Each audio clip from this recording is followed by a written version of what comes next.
For more, we're joined by the Daily Mirror royal editor Russell Myers in London. Good evening to you, Russell. Tell us about these formal proclamations right through the Commonwealth. Do they happen in every country, do they, as well as here in London? Well, morning, Nat. Well, what we're seeing now is the proclamation that happened today in London, and as your correspondent said, TV cameras allowed in for the very first time. Quite a spectacular event, a very sombre event, and that will be presented to the 14 realms as well. It's quite interesting because it's on against a backdrop of potentially, other realms such as Barbados deciding to go the same way, to become republics. So Prince Charles really does have quite a job on his hands. I mean, we saw Jamaica during the year make sounds to say that they were going to follow suit, certainly when Prince William and Kate's tour was there. It was fraught with issues. So I think that Prince Charles definitely has, but maybe it's something in the in trade to try and quell those sorts of conversations, if you will, to say that he is a uniting king, and that if you want a business of partnership, then he's the man to do business with. Yeah, and Russell, he's also taken an oath to preserve the Church of Scotland as well. How significant is that? Because we're hearing the Queen will lie in state in Edinburgh, and also lie in state in one of the churches, the big cathedrals in Edinburgh as well. So this is pretty significant. Yeah, it is, because what happened now, because the Queen had died at Balmoral, something called Operation Unicorn is set in place, and that involves the Queen being at Balmoral, where she's been for the last couple of days. Tomorrow, we will see her taken on a car journey lasting 6 hours to the Palace of Holyrood House in Edinburgh.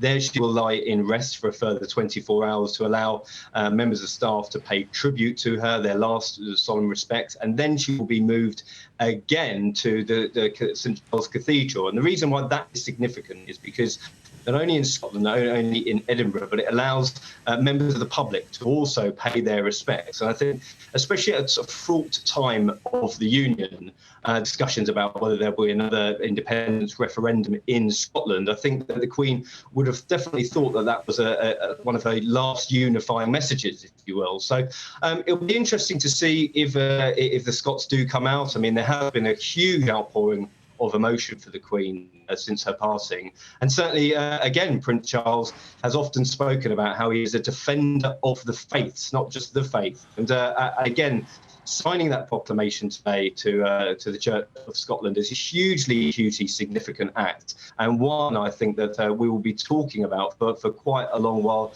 to come on the backdrop of this nationalist conversation. Speaking of significant acts, much is being made today, Russell, of the Fab Four getting back together. And we're now hearing that Prince William possibly only asked Harry and Meghan to walk with he and Catherine an hour before they actually did. And some of the aides didn't even know anything about it. What are you hearing? Because they're neighbours, aren't they? They're only a couple hundred metres from each other. Yeah.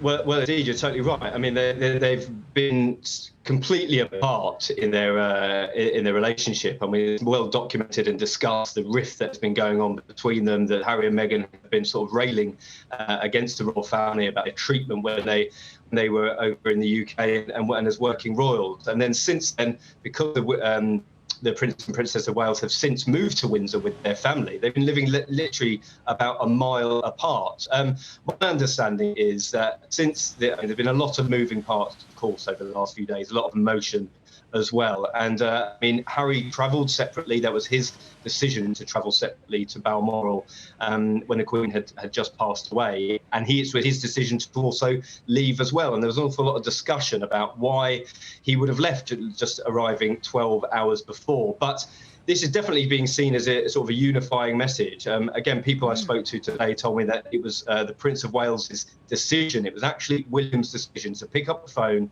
and to ask Harry and Meghan to accompany them to come and see the flowers. And I think that speaks volumes, that William has sort of taken on a new mantle, especially King Charles. We saw William next to his father today, and I think that those two men are really going to work in tandem now. William does see his role as a unifying force in this family, and certainly the fact that we saw the Fab Four, as we've called them in the past, together again, it certainly got people talking. And I'm sure that the Queen would have definitely wanted them to come together and to try and heal this bitter rift that's been going on for so long.